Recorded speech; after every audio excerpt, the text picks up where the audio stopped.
Welcome back, hot dogs. It's your boy Spider Pig. Y'all know what time it is. It's like 8 a.m. on Saturday, Central Standard Time where I'm at, which y'all already know. Super Saturday. Let's get ready to go. We ain't got too much to talk about. We got videos to do. Let's see what they talking about, though, right? That's funny.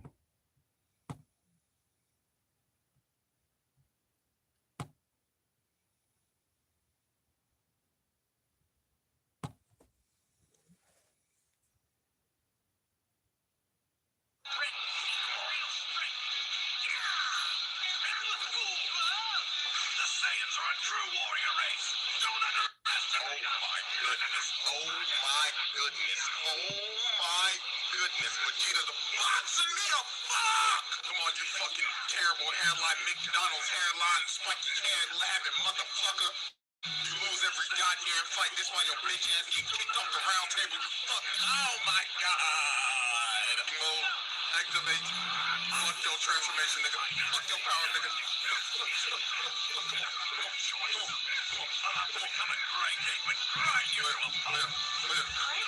up, nigga. Get up, nigga. Ah, shit. Wait, damn second. Am I dead? I think I'm dead here, Bill, but I can't see it anywhere. You flippin' snake pecker shit. Just I'm dead. Oh my god, bruh.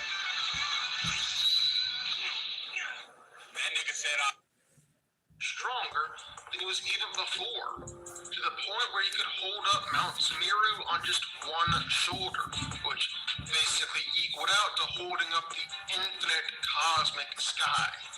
Wukong was able to reach perfection on his journey, entering into the incomplete nirvana, which is boundless reality beyond everything, beyond all concepts and limitations. It's above the God realms and the formless realms, which those two realms were already above physicality and dimensions. So we're talking about like true outer-versal stuff here. And it doesn't stop there, because at the end of his journey, Sun Wukong was brought before the Buddha again. And this time, he transcended into the complete nirvana, which made him even more powerful.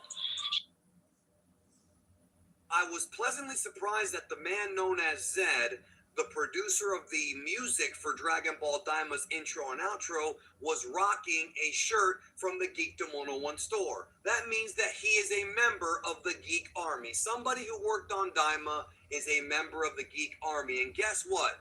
You can get this too. Right now, back in the Geekdom 101 store, the vintage Dragon Ball Super Mario Bros. 3 Fusion merch. You can get shirts, hoodies, different types of styles. You can get an art piece, and it ships anywhere in the world, almost anywhere, in various colors and sizes. Only available for a limited time. Do not wait. Get yours today. The link will be down below. Dragon Ball Daima Episode 1 has premiered, and man, people are hyped over just the gorgeous art and animation in this episode.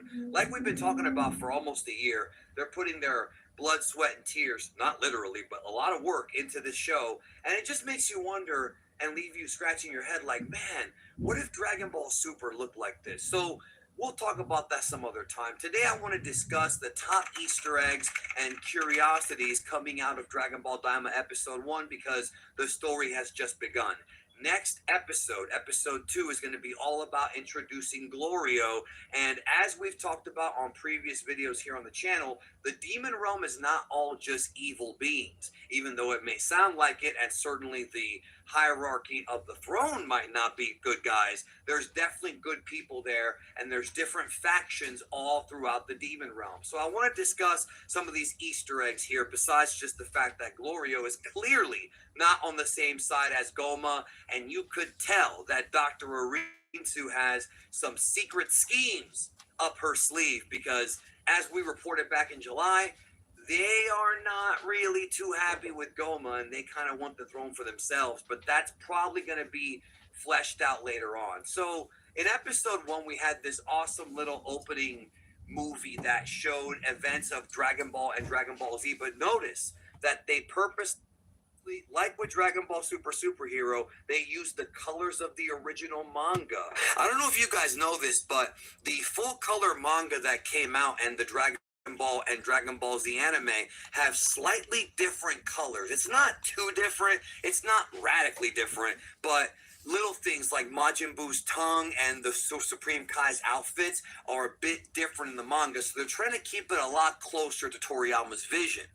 There were a lot of new revelations in this episode that some of us knew, like those of you who have been covering or watching Dragon Ball for many years, like I have, and many of you hardcore fans, as well as some new details. So the Namekians originally being from the Demon Realm is something that was heavily teased in the past, although we didn't know for certain, but it appears like the Namekians originated in that realm and later migrated to the realm of the mortals, the regular earthly realm.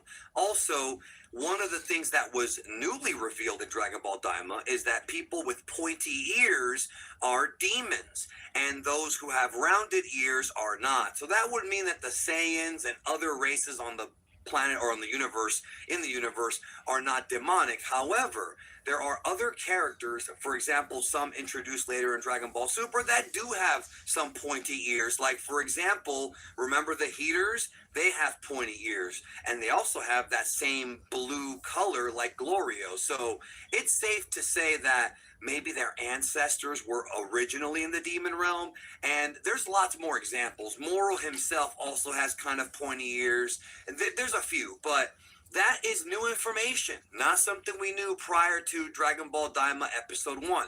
The episode also revealed that Degasu and Dr. Orinsu are siblings of the Universe 7 Supreme Kai Shin.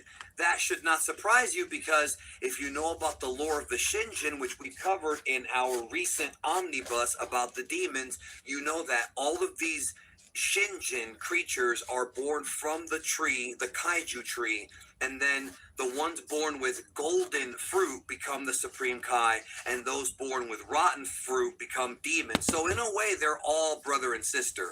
So that all sort of makes sense. They weren't directly referred to as Makaio Shin, but there was a lot of the word Makai, which is demon, being thrown around in this episode, as well as the word Majin. The word Majin is, many might think, just about Majin Buu and people like that, but no, you don't have to be a creature like Majin Buu to be a Majin. Any member of the demon realm or any demon can be referred to as a Majin, because Majin literally translates to demon person.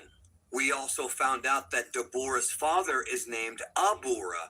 I'm not going to go into spoilers, but I know there's more on the whole Dabura story later on in Dragon Ball Daima, so stay tuned. Again, there's a lot of information that I have not given out. There's a lot that I don't know. There's a ton that I do not know, obviously. Nobody knows everything, but there's a lot that I do know, and we can expect to see more about this character and more of the backstory there. But we find out about this magical artifact called the Third Eye, which... that's something that caught me by surprise, because I had never heard of that before, but apparently it's some kind of artifact passed down from the great demon kings. Therefore, of course, Goma thinks that he is the next in line to get it. Of course, some other people may think otherwise, but that will, of course, be an interesting plot to look out for in Dragon Ball Daima.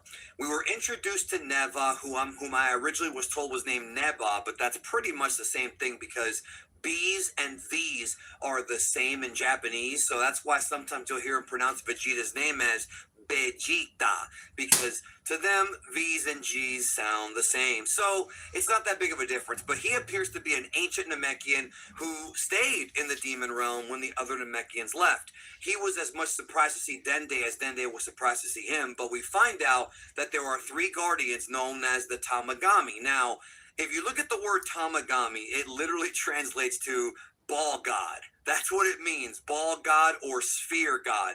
Now, this does not mean that they're actually God. That has not been revealed yet. We don't know if they're really gods. They appear to be just sort of sentient mechanical beings like the Transformers, but you could safely say that they're just ball guardians. And actually, a lot of the censorship from the Dragon Ball Z and Dragon Ball English dubs is going to make a lot of people confused, because when Piccolo referred to himself as King Piccolo, he was actually Demon King Piccolo. So this ties all the way back into Dragon Ball. Clearly, when Kami, or well, the nameless Namekian, expelled the evil out of his body, that evil manifested itself as Piccolo Daima, which is Demon King Piccolo.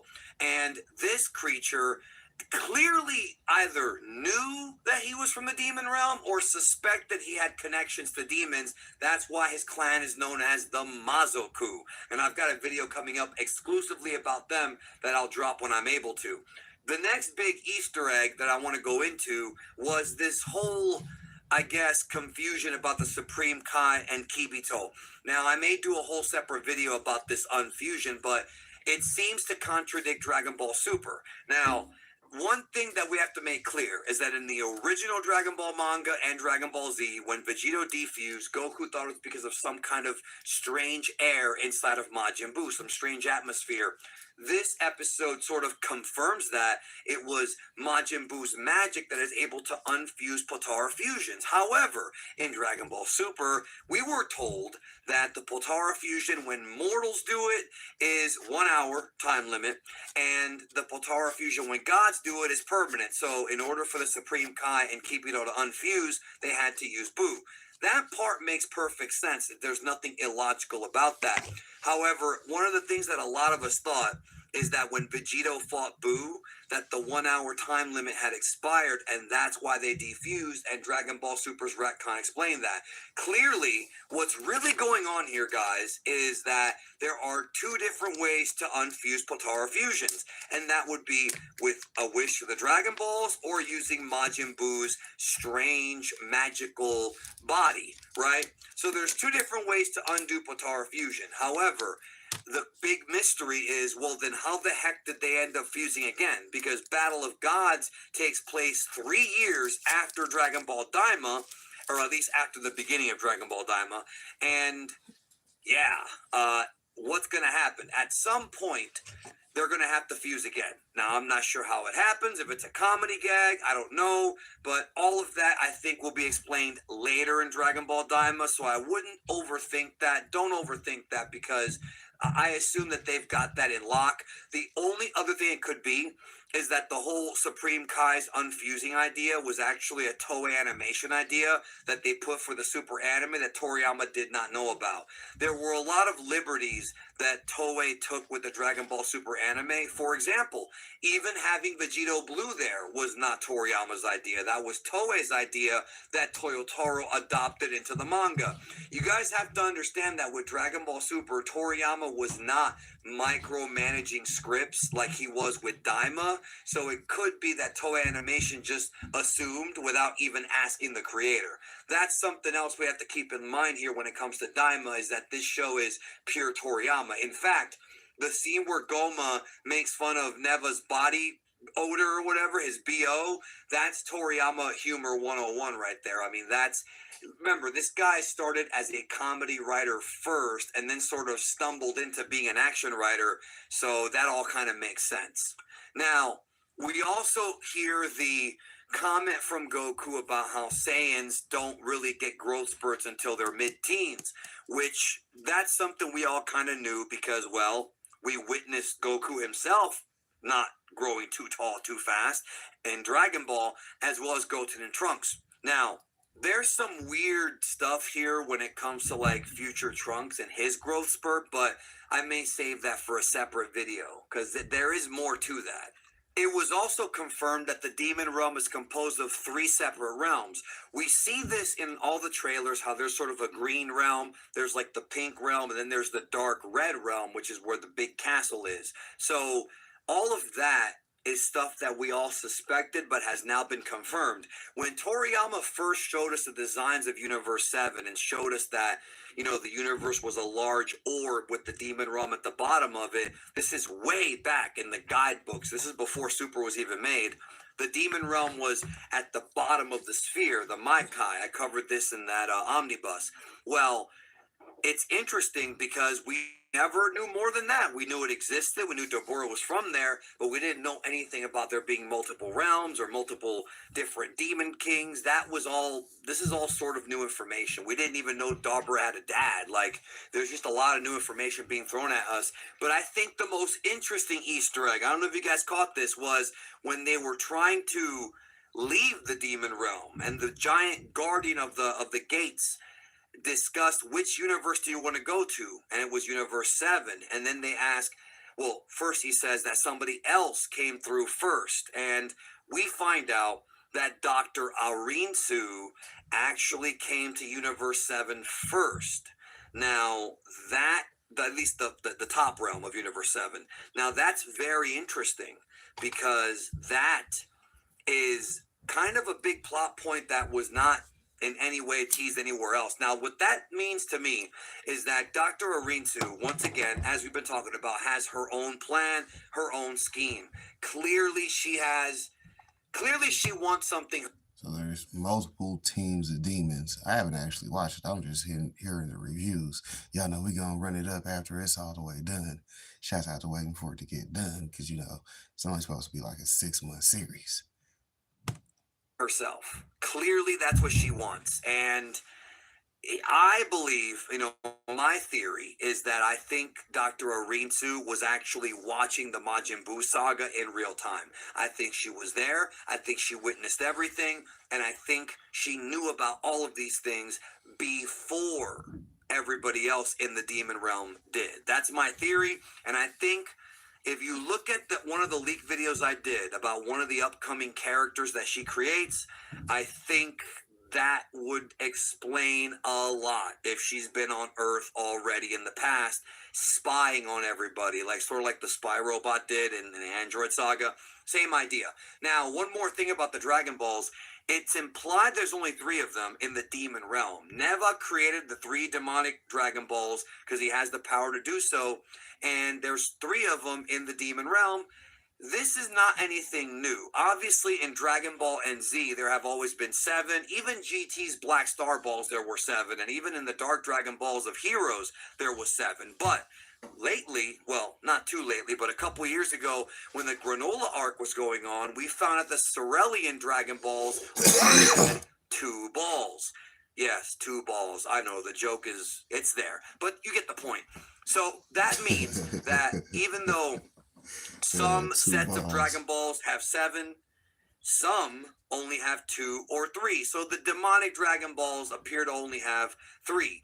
And I'm going to take a wild guess here, but I'm going to guess that the Tamagami are probably in one of the 3 different realms, each carrying a Dragon Ball, and that Goku and the gang are going to have to go get them, probably to reverse the wish. Or perhaps they can use Neva, because we see Neva use this really interesting form of dark Namekian magic to summon the Dragon Balls to him. Now, can you imagine how much easier it would be for everybody if somebody learned that technique?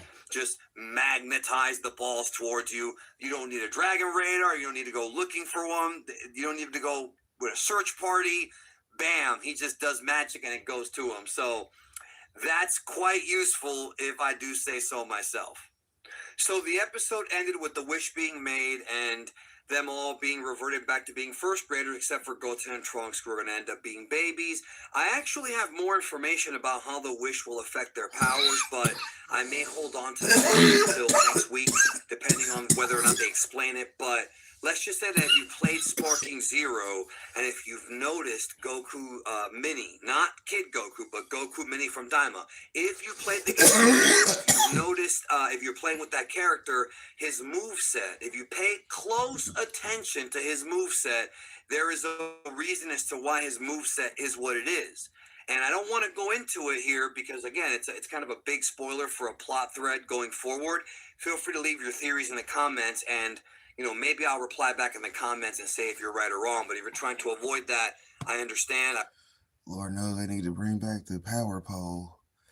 You know what I'm saying? You got to hit him with your weapon. The boy been not using it for years. Since, Team Goku. Shout out to Team Goku not using no weapons. He said, catch these hands, fool. Pity the fool. Type shit. I respect it. You know, we're just here to provide information. And yeah, I have been saying this show was going to blow away Super as far as animation and production goes. And it already has the first episode. And I just wish that Super got the same treatment. Maybe later on down the road, when they adapt, if and when they adapt Moro and Granola, we'll get this type of animation, because Ultra Ego Vegeta and the battle with Moro and God Planet Eater Moro and everybody else with this type of art would be just splendid. Thanks for watching. Catch you in the next one.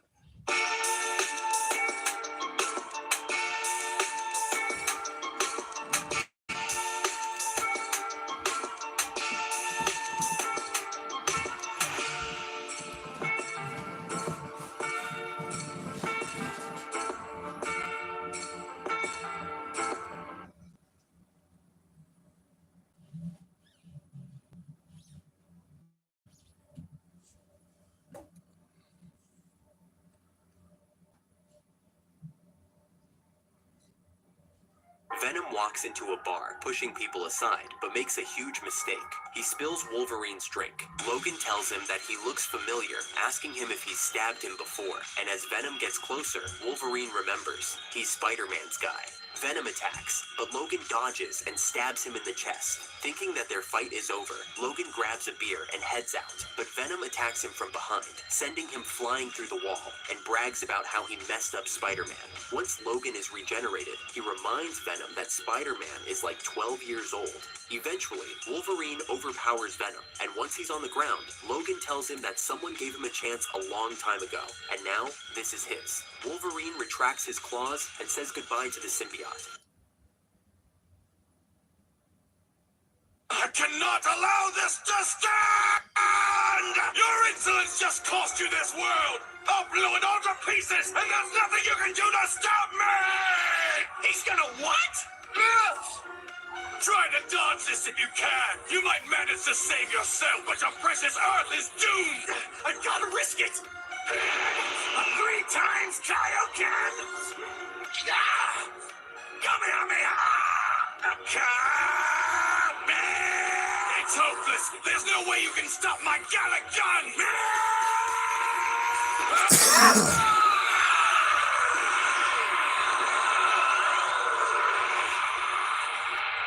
Impossible! His blast is exactly like my Gallic gun! Kaioken! Time for!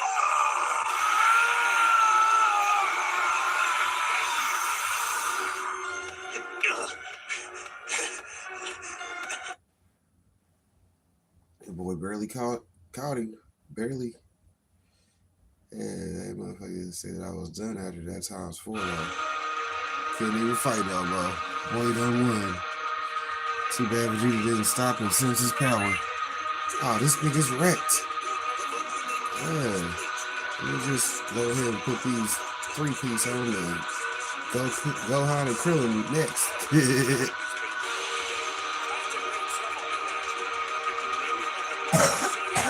That's the bad thing about Dragon Ball though. They didn't have a story written for it that was right.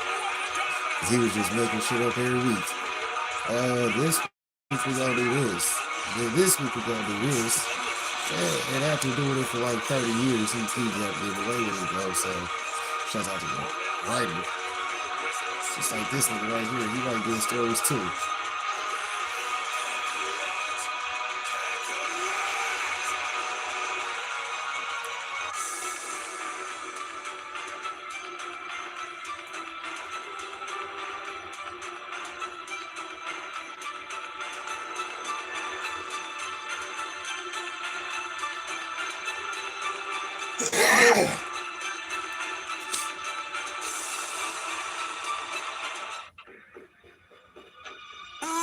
Now I see what's going on around here, especially by having to witness it with my very own eyes. It would appear as though the situation itself is starting to become far worse than I had originally imagined that it would be. And if that's the case, then what could those demons possibly want by going after the Super Dragon Balls?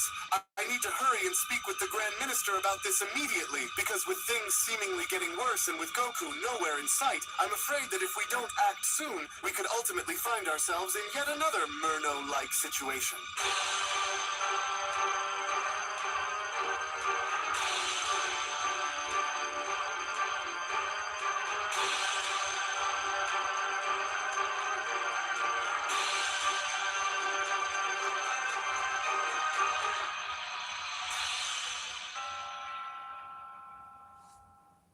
our story now continues back inside of the demon realm, with Goku now beginning to ponder on the Dark Masters wishing to resurrect Murno, as it was only with Goku now beginning to look very nervous by the overall idea of having Murno come back was when Goku then went on to say to himself, I can't believe what those Dark Masters are trying to do, especially after knowing of the stakes and the danger that comes with attempting to bring someone like Murno back. And if they are somehow able to bring Murno back from being erased, Goku continues, then the cosmic balance of the entire multiverse will be thrown into utter chaos just like it was before. And so there's got to be a way for me to break out of here and warn the others about what's about to happen here. I just have to try, to which as Goku was attempting to be shown doing so was when Goku then went on to continue, oh come on, why can't I break free from this thing? It won't budge no matter how hard I continue and try to push. What the? My powers are completely zapped, which means that this chamber was meant to keep me from transforming into using higher levels of power after all. Wait, what's all of that rumbling and that noise that I'm hearing? Goku asks. Oh no, they were able to capture another one of the Super Dragon Balls? And what's even more alarming is I think that those Super Dragon Balls are getting smaller and smaller the more they are brought into this realm. So does that mean that they're able to shrink the Super Dragon Balls down to size so they can be used a lot easier down here than how they normally are? To which all the while in the distance, as soon as Dark Master Gira and Toro were now shown having to observe the Super Dragon Balls, was when Gira went on to then respond, so I see that Bakara and Jogo were indeed successful in obtaining yet another one of the Super Dragon Balls after all. And with the Saiyan locked away within his chamber as he awaits his death, very soon we will bask in our rightful and deserving glory, with Toro having to chime in, as it should, for the time of our ascension draws near, as the Super Dragon Balls are going to be the keys to our unmatched and absolute power.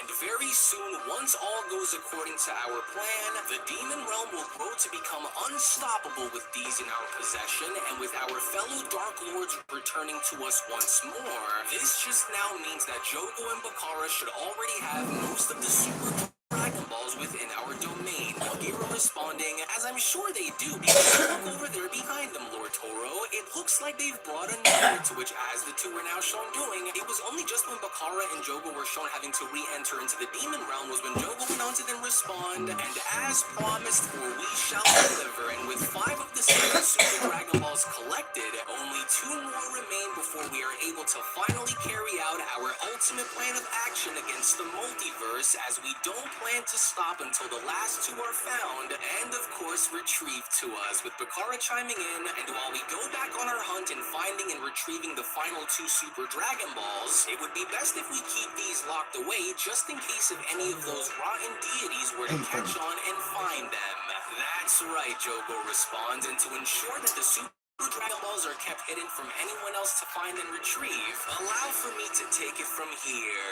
And so I call upon the great giants of our realm to come forth and protect our most valuable assets from unwanted intruders. I call upon the youngest of the great Leviathans to do what is required of them, Jogo continues. I call upon you to come forth and take these magical wish-granting orbs wherever Master Toro instructs for you to bring them, and guard them with your life for so as long as they remain with our possession. To which as Goku's pod was now beginning to shake was when Goku then went on to respond, hey, what the heck is that? Why is everything just suddenly beginning to shake all around me? And just what in the world is that energy that I'm sensing? Whoa! And just what in the world is that? Goku then went on to look up by questioning, is that another one of their demons that they have living down there with them? He's huge! Well, this thing's gotta be even bigger than any of the great apes that we've seen in the past. Wait, don't tell me that there are more of these things that are living down here outside of this one here. Ah, yes. Brilliant idea to have one of our great giants go and seize the Super Dragon Balls for us, as I know just the right place for him to bring them all into, Toro responds, with Gira then having to chime in, and if I may, I'm assuming that you'd want to hide them all in the time chamber, with Toro responding, that's exactly where I want to bring them all into. And you know as well as I do that the Super Dragon Balls possess unmatched power, and by hiding them inside of one of the time chamber realms, could we only then harness an advantage that no other being can: accelerated time. Their energy would replenish at an unparalleled rate, which would give us the the ultimate advantage in allowing for their recharge time to diminish at an incredible pace. And even let's just say if someone were to suspect of our plan, Toro continues, pinpointing the exact time chamber that we have chosen to hide them inside of would be like finding a needle in a multiversal haystack. So why let the Super Dragon Balls gather energy at the pace of the mortal realm when we can bend time to our will? It's the strategy of a true mastermind, and it'll only be for us to know on where they are while we shorten their time span in order to continuously use them. Well, what a marvelous plan, Lord Torogira responds. And with time being on our side, That man just said we gonna spam the fucking wishes because we gonna put the damn Dragon Balls outside of where they are, which goes on their time frame. Now we gonna be able to make wishes as soon as I'm ready. Yeah, see, gotta have a plan. Definitely gotta have a plan. we could continue to reuse the Dragon Balls for as long as we'd like, with Toro chiming in, and that's exactly why we will have our way with no end in sight. And so now then, Leviathan, go and grab onto those Dragon Balls and chain them together and follow my lead. Which, as the giant Leviathan was now shown doing, it was only shortly after, with the Super Dragon Balls being shown condensed in size, was when Gear went on to then chime back in. And as we minimize the size of those Dragon Balls to reduce the overall efforts of pulling them into the time chamber, this just makes our mission that much easier now, with Toro responding, "Excellent, Giant. And now that they are all safely secure, you will now come and follow me into the time chamber where we will keep them all in. And while we search for the last remaining Dragon Balls, we will ensure that everything goes according to our plan until they are all collected. Let us go and make haste so that way we may find and retrieve the last of the Super Dragon Balls," Jogo went on to then respond, "before they are spotted by any of those who are beginning to notice that they have gone missing from their respective universe, Bakara. Yes, and even if they go and try to do something about it," Bakara responds, "we will stop at nothing to make sure that we collect the last of the Super Dragon Balls regardless. So let us go." In the meantime, then, responds, "I will go and check on that Saiyan again and see what I can get out of him in the meantime. Sugami." Just in time, Gira continues. "Were you able to create what I have asked of you, or do you still need a little more time?" With the demon scientist Sugami then responding, "Mistress Gira, the genetic makeup of the Saiyan mortal now courses through the veins of our very creation. These shadow demons are the perfect amalgamation of Saiyan strength and demonic malevolence, now forged into one.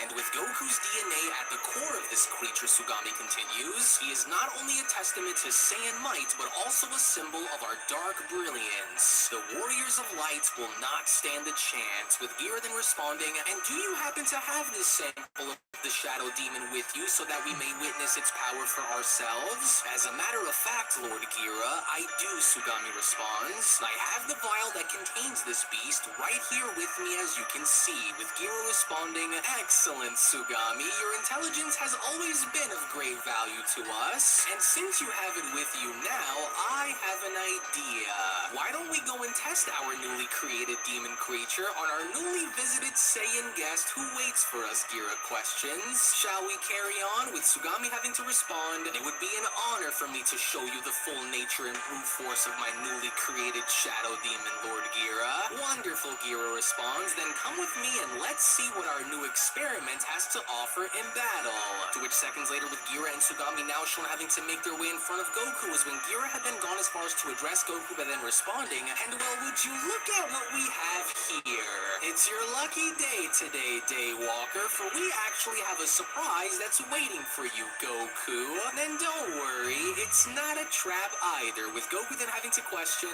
"Wait, what exactly are you up to here, Gira? And why are you opening my chamber door?" With Gira responding, "Because we actually want to see how good you truly are as we prepare to watch you engage against a very special opponent that my top scientist over there, Sugami, had created by using your blood, of course. And so I'll put it to you like this, Saiyan. If you are able to defeat our newly created shadow demon, then I'll award you your freedom. But if you lose, then you will go right back inside where you currently are," Gira continues. continues. So for your sake, I hope that you were able to survive, unless you want to find yourself back inside of that prison pod of yours, with Goku responding, alright, so what are the two of you planning on doing here? I'm not really sure as to what you both have going on, but I can't allow for any of you demons to have your way with the multiverse. And I don't trust either of you, and so what is your move going to be? With the demon scientist Sugami having to chime in, shall I go ahead and release our experiment on the Saiyan, my lord? For it is ready to be used on your command, Master Gira. For I promise that this won't take very long upon beginning, with Gira responding, yes, now go ahead, Sugami. Go and set your monster free, and let's see what it can do. As you wish, my master. And now then, Saiyan, I hereby would like for you to watch very closely as to what you will be going up against in a matter of a few moments here, for I promise that you will like what your eyes are going to see. And now behold the fruits of our dark sciences and forbidden sorcery, Saiyan. A shadow born of your very own essence, Goku. To which, as Sugami was shown throwing the vial down onto the ground, it was only seconds upon with the gooey head now being shown having to look on up from the ground was when Sugami then went on to continue, gaze upon this specter of your very own potential, twisted by my own will, as this demon is the dark reflection of your very soul, Goku. For it was designed to do what you could not, to break, to conquer, and to end your race of warriors, including by putting an end to yours as well. Now prepare yourself, Goku, for you are about to face your ultimate irony, your own blood turned against you. For this shadow demon has not only inherited all of your strengths, but also the dark wisdom of countless eons. This creature is you, only far more destructive and sinister in its nature. Wait, hold on, you guys did what now? The shadow demon that's just as strong as I am at his core? So that was why that little demon on Earth wanted to collect our blood for. So you demons intend to sample our blood off and splice it into creating these things? Oh, just great. Which moments later, Say blood demons, boy. Hey, shouts out to them bloods. between both Sugami and Gira was when Sugami went on to chime in. Well, it looks like you weren't as dumb as I originally had taken for you to be, Saiyan. But yes, he will be one among many more, and we would like to see on just how good he is when going up against the original, which in this case would be you, with Gira having to respond. And for your sake, I do hope that you intend to fight our monster with the intention to destroy it, because our shadow demon's intention will be nothing short of being the same. Now go and have some fun with this mortal while we watch you in action against him, Shadow Clone. Break him if you want, but do make sure to try and get as much out of him first while you can. And I don't expect for you to fail, understand? Now go. To which, as the shadow demon was now shown having to charge at Goku, Goku was hereby left with no other choice than to engage against the shadow demon, as Goku then went on to quickly respond, oh, just wonderful. Now I gotta go and try and survive against my own blood? Alright, well let's go and see what you're made of then, because regardless if you're made up of my DNA or not, don't expect for me to go down so easily to you without taking you down with me. In which upon the moment of engagement, as soon as Goku was attempting to strike the shadow clone, with the shadow clone being shown leaping on above him, was when Gira went on to chime back in. And I am rather curious to see if our shadow demon over there could fully outperform its original in every single way, with Sugami responding, oh, I can assure you that it most certainly can, but if it can't, then it will simply adapt. To which, as Goku's energy blast was shown going right through the shadow demon, was when Goku went on to then chime back in, whoa, this thing can twist and rip its body apart? So then it knows of a way on how to counter energy attacks then, and it looks like it's really fast as well. In which, fortunately for Goku, with Goku being shown moving out of the way upon the shadow demon being shown having to attempt to strike him, was when Goku then went on to shout, whoa, yeah, this thing's a lot faster than I thought it would be, and so I don't leave any room for it to strike me. Oh, darn it! This thing can mimic the way I fight as well. It's easy, buy me a coffee. Bad. Like, what can I see coming from the shadow demon thus far, Sugami? Buy me a Tell me coffee. then. And then I'll have the Display series any of it. weaknesses that the Saiyan could It's in the merchandise pack. Shout Shout out to the merch pack. None that the mortals Girl's eyes Keep can telling help him probably see, you but copy for even if this everything. Goku were to find one, the Shadow Demon could quickly adapt and correct its flaws before the Saiyan can exploit them. And as long as the demon remains active, then it will continue to go after its target until redirected otherwise, Lord Gira. And as I made sure that they serve their purpose, as the Shadow Demon has assimilated every fiber of Goku's battle prowess and is also ready to turn his own techniques against the Saiyan, so as long as the Shadow Demon isn't overworked in battle, that is, then Goku would be at a disadvantage. With the Dark Master Gira responding, then these Daywalkers are without a hope in the world if we begin to clone the originals and use these Shadow Demons against them. Excellent work, Sugami. To which all the while, in the meantime, on the battlefield, as soon as Goku's body was shown crashing all throughout the landscape, was when Goku then went on to respond, "Oh, how was he able to do that just now without me being able to see him attacking? Alright, well, a I thought change that of was for plans then," Goku popcorn, not continues. coffee. "Since I can Ha! already You see get that both. Super Saiyan Blue isn't going to get me very far against that thing, and if that's the case, then I guess that just leaves me with one other option left, which I know has to work. And no matter what happens, it was as I said," Goku went on to power down by then responding, "I cannot, under Let me any get back in my circumstance, chat. I allow was for over you here demons to scrolling a get second away with ago. all of the horrible things that you're doing down here, so I Scrolling. have to try." As within that very moment, as the Shadow Demon was shown having to miss one of its strikes, with Goku now having to unleash the power of Ultra Instinct, was when Goku then went on to continue, "You demons can try and copy me and make as many Shadow Demons as you like, but in the end, no matter how much you go and try, you will never be able to copy my resolve and the fire that burns within my very soul to drive the forces like you out of this world for good. And you don't have to believe me, because I'll go and show it to you." To which, as the Shadow Demon was now shown approaching Goku from behind, was when Mastered Ultra Instinct Goku was from that point then shown taking initiative in elbowing the Shadow Demon in the stomach, as Sugami went on to then chime back in, "Ah yes, the power that surpasses the gods, as commonly referred to as Ultra Instinct. Well, this was certainly a surprise to see the mortal go and draw forward in battle, but what say you, Lord Gira? It's most definitely impressive to go and watch the mortal use this in battle, as he was shown doing against the fallen angel Murno, but this too won't be enough to win him the day," Gira continues, "and especially not against us he won't, but let's watch and see how this will go, because look there, I believe our Shadow Demon is beginning to adapt." Enough messing around, Goku went on to utter by addressing both Sugami and Gira, "and I won't allow for the two of you to continue to go through with what you're doing, and so whether it's one of you or both of you, I'll go and take you demons on right here, right now, at once." With Sugami having to respond, "I'm flattered by your remarks, Saiyan, but you aren't quite out of the woods just yet, or you might want to go and take a look behind you and have a look for yourself in order for you to see." "What in the world?" Goku utters, "You're not damaged? But that can't be. How did my attack not work on you?" But then, it was only just as Goku went on to put this into question, with the Shadow Demon being shown headbutting Goku away, was when Sugami went on to respond, "You didn't honestly think that it was over now, did you, Saiyan? For I made sure to make this as hard for you as I possibly could." With Gira having to respond, "And I find it quite ironic on how you had already assumed victory so prematurely, yet you failed to understand that the Shadow Demon in which you face cannot be so easily beaten with such a simple attack, Goku. For it's almost like you are so overwhelmed that you don't even know as to what you want to do first." To which, as Goku was then shown firing multiple energy blasts at the Shadow Demon, we only from that point then see how the Shadow Demon was able to avoid each and every single one of Goku's blasts, as Goku She went on said to then at least chime it's in, glued together, but you trying to get it together. That's the point, right?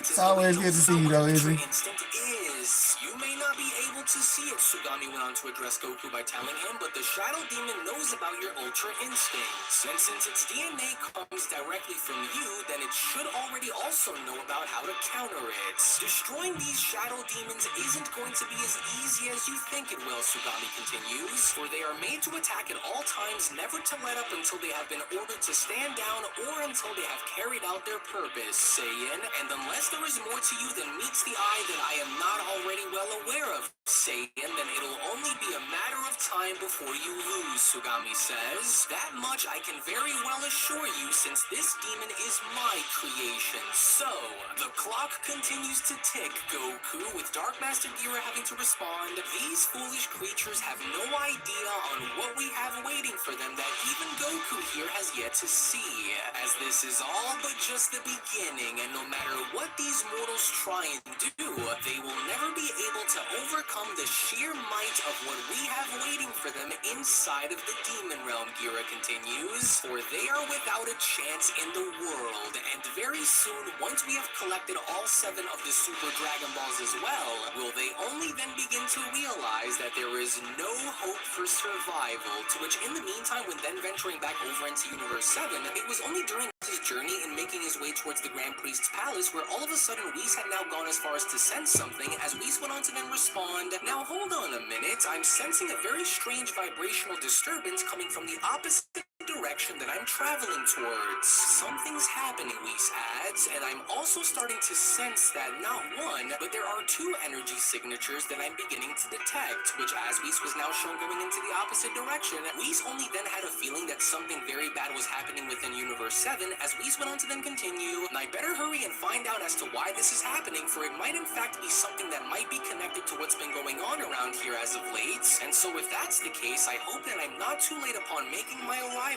and getting down to the bottom of this." Which shortly after, as soon as Whis was now shown having to finally arrive and having to notice as to exactly what was happening, was when Whis went on to then respond, "And I should have known that this was happening, and whoever is behind that portal are likely the ones who are trying to steal the Super Dragon Balls from our universe as well. But with my oath in place, there is nothing that I can do about that Dragon Ball, but let's try. Finding these massive Dragon Balls and using our magic to condense them down to size was a lot easier than I thought," Dark Master Jogo went on to respond. "Yes, and very soon, with nothing standing in our way," Dark Master Bakara adds, "our Dark Lord will finally be restored as we go and use these 2, but then, it was only just before Bakara was even shown having the opportunity to finish his sentence where Whis went on to intervene by interrupting, "So you were the ones who were responsible for disrupting the balance of this universe. And from what it looks like, you 2 appear to be demons, aren't you? And while using magic to remain undetected, how very clever." "What the heck, Jogo? Look, it's the Angel of Universe 7, Bakara went on to then quickly interrupt. "It's been a long time, Angel," Dark Master Jogo adds. "How are you able to find us after we were careful enough to conceal our energies and life signatures? Have you come to try and stop us from taking this Dragon Ball, Angel?" With Bakara also then having to chime in, "Because we aren't going to back down if you are, for this Dragon Ball, along with the others, hereby now belong to us, Angel." And I was able to sense ripples of oddity stretching across the cosmos, leaving me here where the disturbance was at its strongest with the 2 of you. Which now I can't help but question as to what visions or aspirations drive you to seize these celestial spheres, Whis questions. "What we intend to do with these spheres is none of your concern, Angel, for we don't intend to keep them around forever either," Bakara adds, with Whis responding, "Interesting, and is that because you are afraid of the consequences that will come crashing down onto all of you by telling me more about and demons? It would be wise for you to stop what it is that you are doing and go back into your realm," Whis continues, "for it would be a shame for you to start something that you cannot possibly hope to finish. We'd rather die than relinquish our position," Jogo went on to respond, "along with the Super Dragon Balls that we have collected. And so your empty threats mean nothing to us, nor will it stop us from carrying out our mission in doing what it is that we need to do for the betterment of the Demon Realm, Angel. Your curiosity is amusing, but ultimately futile," Bakara went on to respond by pointing behind him, "for there is nothing and no one, not even an angel, that will deter us from our plans. Your kind usually stands on the sidelines impartial, don't they? For if this is true, then your words are inconsequential, Angel. So we will proceed as planned unless something quite radical were to change the course of our plans, whether you like it or not. It would be wise for you both to know where it is that you are and to not overstay your welcome by taking advantages of what this universe and others have to offer, demons. For even if it means that I must take action against you myself, then I will not hesitate," Whis responds. "Oh, you damn Angel Angel, Bakara went on to shout as both he and Jogo got into fighting position. Quickly, prepare to engage, Jogo, for we may have to go and get Toro and Gira to aid us against them as well. Now hold your position. Wait, hold on, Bakara, Jogo went on to interrupt. And if my memory serves me correctly, as beings who have not fully manifested and crossed over into the confines of your universe physically, you can't engage against us, for we are beyond your jurisdiction to do so, aren't we, Jogo questions? Your angelic code forbids you from laying a hand on us unless directly engaged or given the order, with Whis responding, your claims are in fact correct, Demon, for as an angel, the limits of my power are indeed bound by the laws which I must follow, but that doesn't mean that I can't still go and seal your portal away and prevent you from using the same exit of escape, Whis continues. But once I go and speak with the Grand Priest about this, you will know that all that you have done will soon be corrected, for you will not be allowed to cross into our domain without being met with resistance. As Bakara went on to respond, very interesting choice of words, Whis. But you don't have to worry about your precious code or your domain for much longer, and you'll soon see as to why that is. That's right, Jogo chimes in, for we have other matters to attend to that requires our attention. So in the meantime, have fun while you still can, Bakara went on to wave, for it will not last forever either. So we'll be seeing you along with this entire universe very soon, Angel. And for your sake, we hope that you, along with everyone else, will be ready, Jogo says. To which seconds later, with both demons now shown retreating and going back into the demon realm, was when Whis went on to then chime back in. Oh dear, this is far worse than I had originally thought that it would be, which only means that I must hurry and go speak with the Grand Minister immediately before it's too late. And I must see if I can find a way to lift the angelic code that forbids us from engaging in battle as well. To which, as Whis was now shown making his journey to the Grand Priest, Whis now is beginning to understand the dangers that may possibly lie ahead, as Whis went on to then continue. And since it's all starting to become clear to me on just where the Super Dragon Balls are being taken and by whom, I must go and seek out special permission and see if I could assemble the other angels and go and get the Dragon Balls back. To which it was only right then and there now, during that moment, where the Beyond Dragon Ball Super Story of the Dark Masters, the official Murno sequel, manga chapter number 8 special,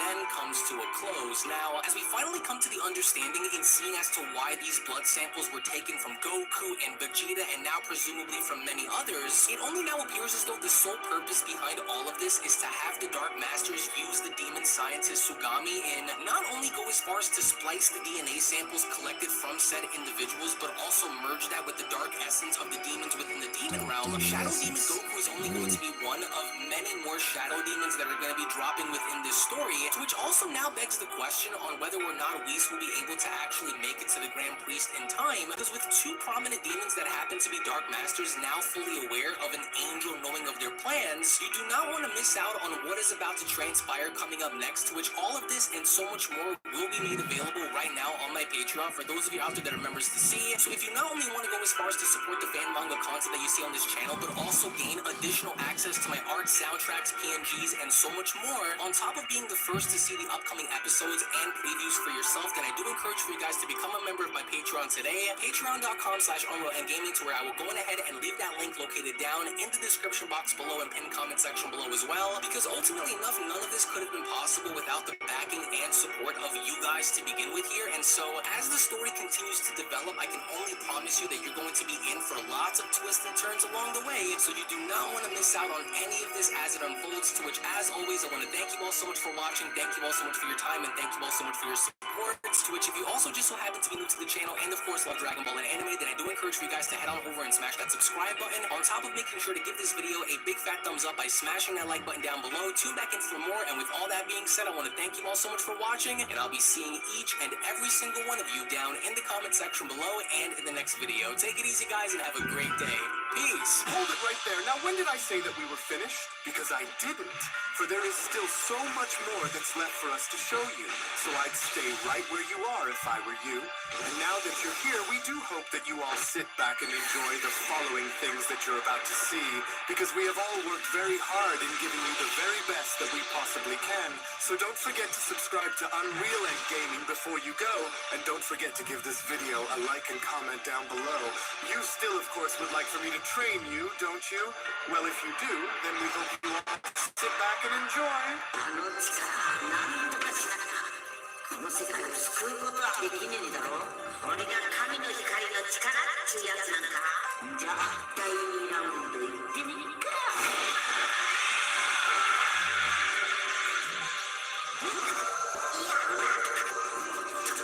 強くなって今のオラが立ってる場所はあんたの時飛ばしのはるか先だ。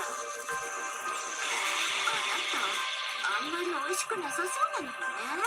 私の大事なおやつの時間邪魔しないでよね。俺の力を見せてやるぜ。俺様の顔に傷をつけてくれた礼をしなくちゃ。覚悟はいいか。これで分かっただろう。降参しろ。お前がこの宇宙をどうしようと俺には関係ない。あいつらが弱いんじゃない。俺たちが強いんだ。さらに修行が必要だな。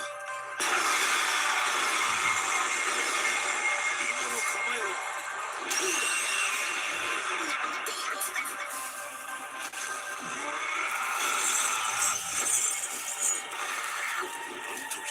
忘れたわけじゃねえぞ。おかしな神に向いたものだ。この戦いを楽しむ。これが俺の修行の成果。これ以上増やしとうないからの。獲物を捕らえたらすぐにお菓子に変える。これが美味しいスイーツ作りのコツよ。勝った自分へのご褒美タイムね。いただきます。これまでわしは煩悩のままに生きてきた。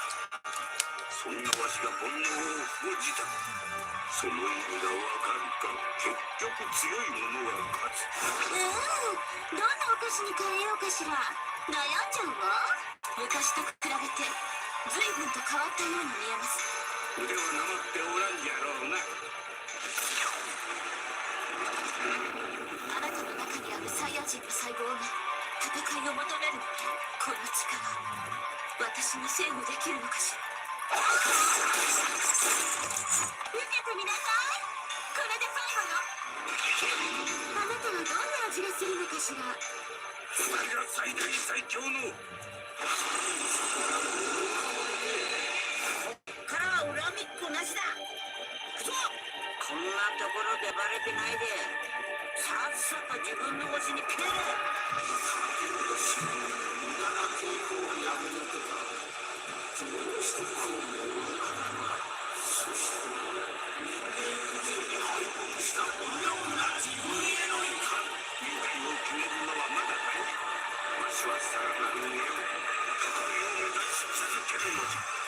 切れないのよ。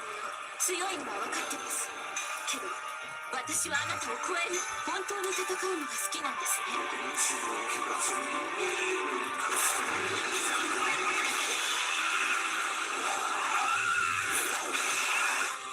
パワーもスピードもお主が見てる。経験はわしが上。あなたの細胞も私の中にあるのですね。それならこっちはもっと超えてやるだけさ。おめえの光全部消してやれ。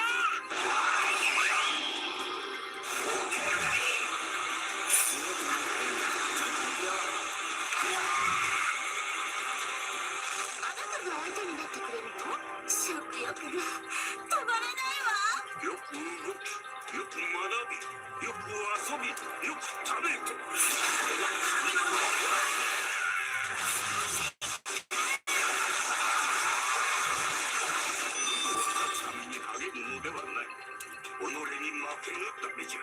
今のお主ではまだまだ無理じゃ。子猿のようだったあの悟空が本当に成長したの。武道家として。これだな。お前何しに来たんだ。初めから脱用しになしていくぞ。この体本当にすごい。やばい。この方は特殊なサイヤ人のようですね。よりサイヤ人の本質に近いような、まさに死闘だったということですね。俺は貴様が思っている以上に強くなりすぎてしまったようだ。やはり息子では相手にならなかったようだな。正直子供になってもこのお強さ。やはり戦いのセンスは素晴らしい。どうした本気は出さんのか俺の成長をここで確かめる次元が違いすぎる第7宇宙でも随一の戦士が合体した姿が彼戦いの中で見せる表情死ねばそれだけのものだったと諦めるぞ自分の可能性を試したい力の差は大きいかもしれないだがこれが通戦流の技だ見るが感じた恐怖闘争本能とも違いました何者なのでしょうかあなたを見逃す気はないでしょうお前も成長しているようだがまだ俺には勝てんよく俺の目の前に現れた俺の相手にはならなかったようだお前というやつは奥が深すぎて理解できん手加減だとしたら承知しないか知略だけでは俺を倒せんぞ俺たちは修行で強くお前たち人造人間と違って相手が神だろうと関係悪くなかったぞ情けや容赦をみじんも感じさせないお互いにかなり疲れが見えますね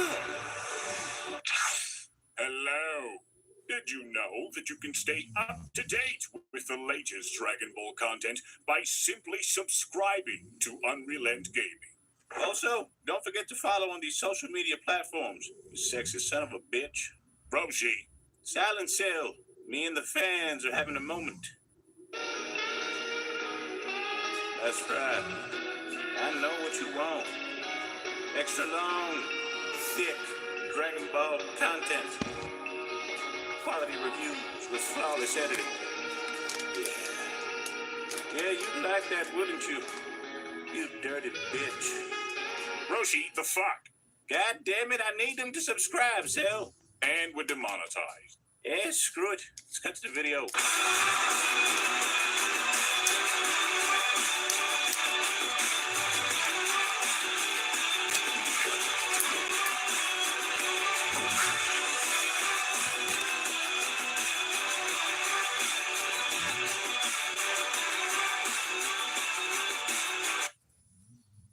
On your wildest dreams.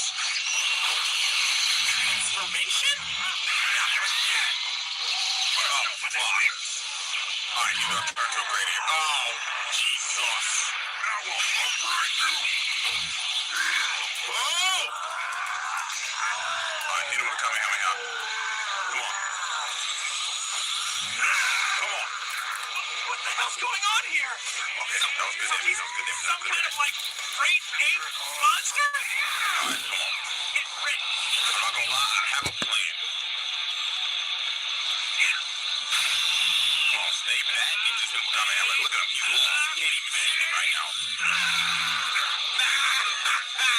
Stupid! Back up. Back up.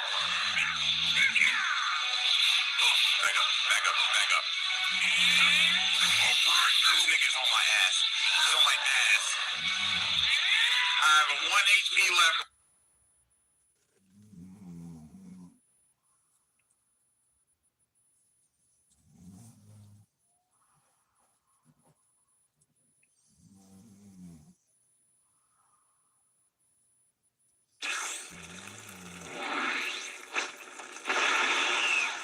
So, you find yourself on the Unrelent Gaming channel. How fortunate for you. I, Lord Freezer, will spare your life as long as you subscribe and turn on notifications. Also, don't forget to become a member of Unrelent Gaming's Patreon for tons of exclusive content to early access media and much more. Do it now, or else.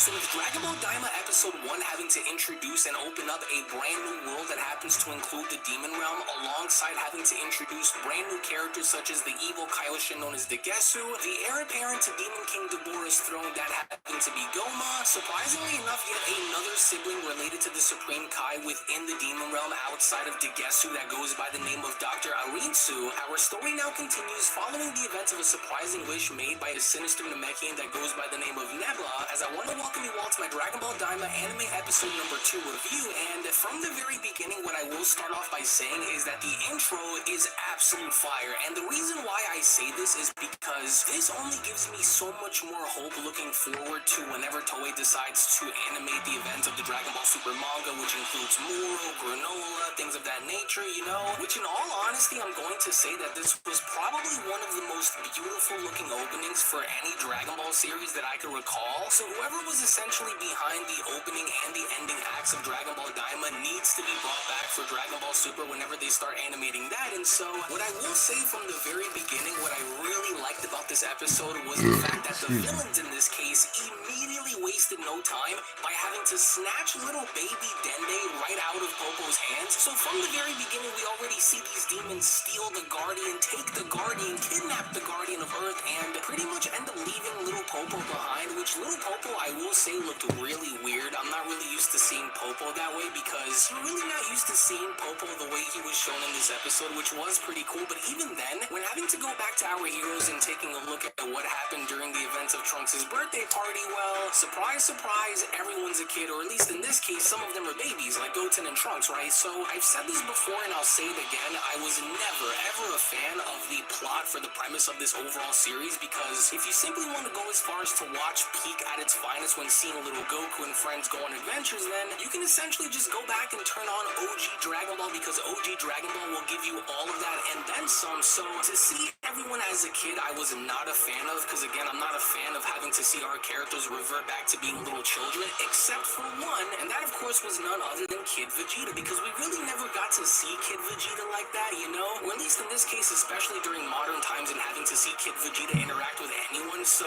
he was annoyed. He was frustrated, he was grumpy, he was angry, and that all fits the criteria of what we remembered Vegeta being like in Dragon Ball Z. So for what it's worth, I really enjoyed that until we ended up going on to the lookout. And so the moment we got onto the lookout before Kibito went as far as to bring on board this rusty, dusty looking ship, it's really weird to see how even while they're little children, Goku and Piccolo are super, super clumsy, you know what I mean? It kind of reminds me a lot of the old Nickelodeon show, I believe it's the Nickelodeon show Rugrats, you know, because it's really like seeing them stumble and bumble around. I mean, heck, we even went as far as to see Piccolo try to fly only to ram himself into a nearby tree and then cause himself to bleed out from his nose, which really isn't something that we're used to seeing because Piccolo is a master tactician, right? But I understand for the premise of them being children, it's okay. What I will also say is I'm really not used to seeing everyone be a kid, you know, mostly because everyone's normally an adult when you see Kid Goku around, but in this case, I think it might work even though I am not a fan of the overall idea of having to reduce everyone into being children. So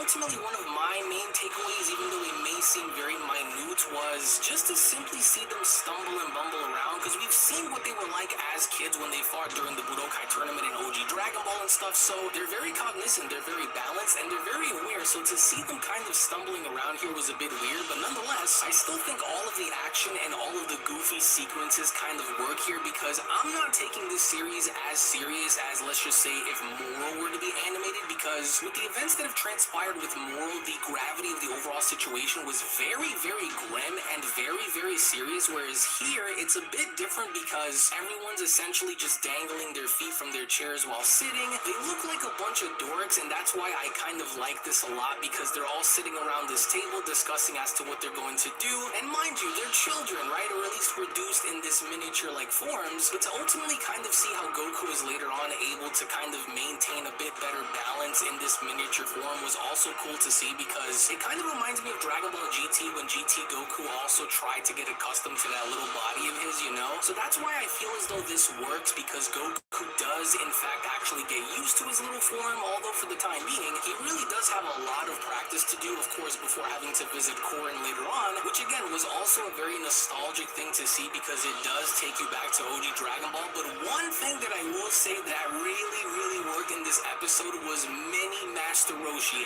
and one of the main reasons for this is because he's no longer 10 million years old, you know what I mean? He's back to his youthful form as a little child, so his swag, his riz is through the roof, because that's all he really cares about, even from the beginning of this episode, when he was essentially essentially eyeballing a bunch of girls around him at the party, you know? So at least Master Roshi's nature and his character still remains true even while as a miniature child, you know? So that was one thing that I really liked about this episode, because you see him putting on different clothes. He's really feeling himself because he no longer has that mustache. He's no longer hunched over, you know? But even when then having to go back to the lookout and seeing Shin, Kibito, Piccolo, and Vegeta, they really don't seem to be kind of taking this entire thing as lighthearted as Goku is, you know? Because that was what Goku was doing throughout this episode. So even while they were trying to talk to Goku by the very end, we end up seeing this strange ship find and land on top of the lookout with everyone seemingly nervous because they don't really know as to what to expect. And then we end up meeting, as soon as he ends up revealing himself, the lone gunman known as Glorio. And right off the gate, when I see this guy, all I keep thinking about is Mira from Dragon Ball Xenoverse, from Dragon Ball Online. So I'm just going to be honest and say that I'm really not a fan of this character's overall design, because you really can't sit there and say that you don't see Mira every single time you look at Glorio, because their designs are kind of relatively the same. But outside of just having to nitpick his design, I liked how they introduced him from the very beginning, because he didn't go as far as to try to make friends. He didn't even go as far as to try to make enemies either. But it was also a little weird by the very end to see the only person that decided to go on board of Glorio's ship was in fact Goku, while everyone else was watching him leave the planet, right? Because you would only hope that either maybe Piccolo would go with him, Vegeta, but no, they ended up staying behind, which for all intents and purposes I can understand, which this was the one thing that bothered me about the episode, and that was just simply getting into all of the exposition of having to explain everything, which is completely fine. But the character of Glorio, which was supposed to be the main focus of this episode, ended up showing up by the very end, and it was only about just a few minutes of him just, you know, interacting with everyone and just simply having to talk Goku into joining him, into now having to venture off into the demon realm. So I kind of feel as though maybe certain things could have been cut out in order for them to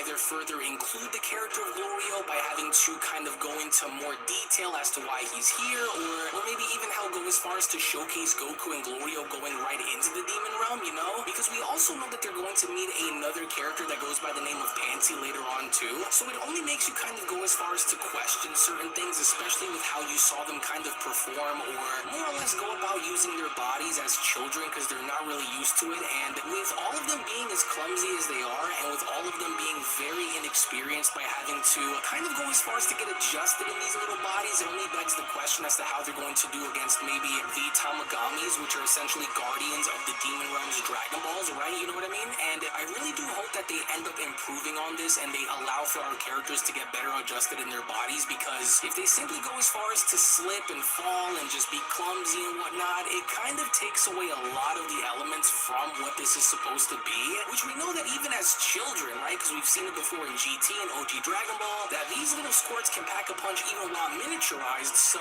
all in all, the episode was fun. It was extremely goofy, nothing serious or nothing that went as far as to go too deep into venturing on over into the lore of the Demon Realm, or at least not yet. So the episode was enjoyable for what it was worth. It was goofy, it was fun. Don't expect any action-packed sequences or anything of the sorts that builds tension around our characters, because, I mean, what can you really do? They're mini-sized, they're trying to get adjusted to their bodies, and by the very end, we get the introduction of a new gunman that ends up coming on to Kame's lookout, with, of course, Goku volunteering with his power pole, mind you, which was pretty cool, to actually leave and go off with Glorio into the Demon Realm. So, but even now, by the very end, I want to go ahead and get your thoughts and opinions down in the comment section below in regards to how you guys felt and what you guys thought about Dragon Ball Daima Episode 2, along with also giving us your thoughts and predictions going into Dragon Ball Daima Episode 3, because I think with everything that we've seen transpire during Episode 1 and Episode 2, does it only go as far as to tell me that Goma isn't really going to be the main baddie of this series. So I have this really strange feeling down the line that we're going to see somewhat of a massive swerve take place involving the demons from the Demon Realm. And so let us know your thoughts and comments down below on what you guys expect to see going into Episode 3.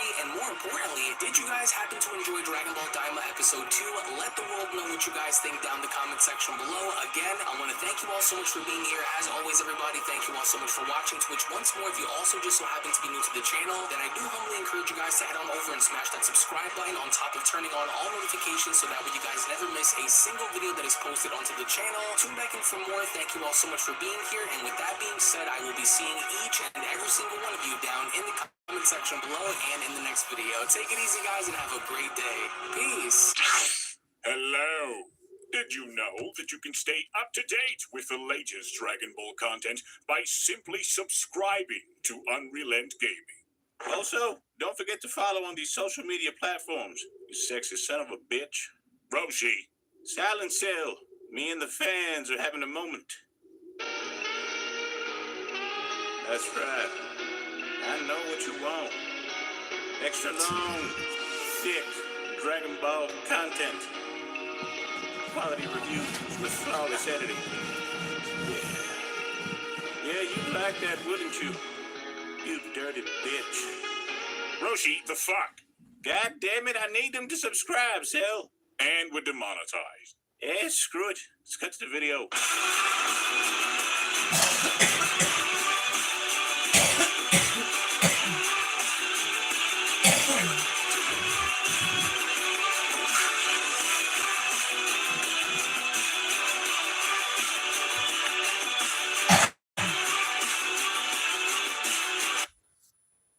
Did you know that Sun Wukong is immortal 7 different ways? Sun Wukong is a mortal being from the novel Journey to the West. In addition to being able to lift mountains on his shoulders and leap 50,000 kilometers in a single bound, he is also immortal in 7 different ways. The first time he became immortal was when he trained with the monk Subhuti for 7 years, obtaining a secret formula that granted him immortality. Later, he managed to erase his name and that of his entire tribe from the Book of the Dead, making himself immortal a second time. For the third time, he ate all the peaches in the Garden of the Celestial Peaches, which granted him immortality. Then, at the banquet of the Queen Mother of the West, he drank the celestial wine, becoming immortal for the 4th time. Still drunk, Wukong ate the pills of longevity, gaining immortality for the 5th time. The Monkey King was then placed in Laozi's furnace to be burned alive, but instead, he burned away his mortality, thus becoming immortal for the 6th time. Finally, Wukong found some ginseng fruits and ate them all, obtaining immortality for the 7th time. You lost one fight, now you're moping like a baby. Hello? Are you listening? I'm sorry, kid, but can you please just leave me alone? For you. It really sucks to find out my future self turns out to be such a weenie, but at least it explains why you couldn't keep my safe. I'm sorry, did that upset you? Well, you and I both know it's the truth. Don't just stare at me, you big wuss. If that bothers you, then fight me. Come and make me shut up. I'm not scared of you. Let's do this. Come and get me. Or if you won't, then I'll just bring it to you. What's the matter? Get back on your feet. Call yourself a Saiyan. And Trunks had to check himself. He said, I'm going to get me out the way real quick. Jesus Christ, really? He says, I know you come from the timeline where you weren't raised by dad, but I was raised by my dad, and I throw hands, nigga. So we're going to have to motherfucking catch that vibe. Don't forget to become a Catch that member vibe, of nigga. Unrelent Gaming's Catch that Patreon round one time. for exclusive manga content and early access. Isn't that right, Sid? I already joined his Patreon today. Tons of great stuff on there, actually. But did you really have to blow up the city? Yes. You up the domino. You blew up the domino, and you're laughing. Do you realize the f***ing crisis here? And you will be next. Unless you subscribe, like the video, and turn on notifications right now. Or else what? You'll aggressively scream another man's name for several hours? Kakarot! Kakarot!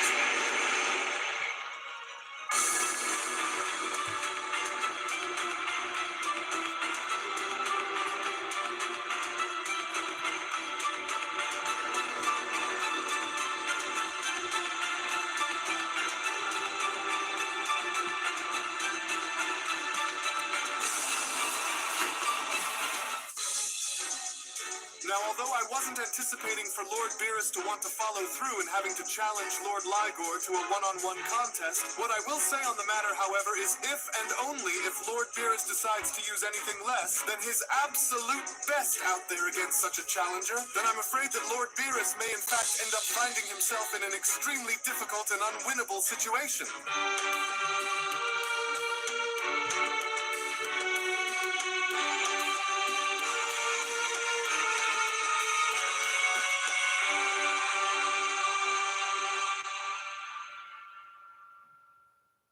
our story now continues following the initial battle involving Universe 19's God of Destruction Tigron having to battle against Ultimate Beast Gohan, as with Universe 7's God of Destruction Beerus now preparing himself to do battle against Universe 20's God of Destruction Ligor was when Vegeta went on to then respond, "I don't like this, as there is something about that God of Destruction that leaves me to believe that he is far stronger than either one of us can imagine that he would be, which ultimately isn't a good thing when considering on who he's about to go on and fight," as Goku then went on to chime in, "So then you can sense it too then, can't you? For it's a strange feeling that I'm also sensing, but I just hope that those two don't go and overdo it out there. Otherwise, it'll more than likely spell disaster for us here as well, especially if we end up getting caught in the middle of all of that as well," as Angel General then went on to spawn in by responding, "Well, I wouldn't grow too concerned with what is about to take place here between them if I were you, for Lord Ligor does not intend for this battle to spill over anywhere else aside from keeping it directly contained for where it needs to be, and so I wouldn't worry too much about this coming conflict here if I were you," as Beerus went on to then prepare himself in battling by responding, "Now before we engage in this battle, there is something that I need to know, and I demand for you to tell me here and now, because while I am not one to pry into the affairs of other destroyers, this here is a little different, and so now tell me," Beerus says, "you went on to mention something very vague about there being some kind of a tournament on the horizon,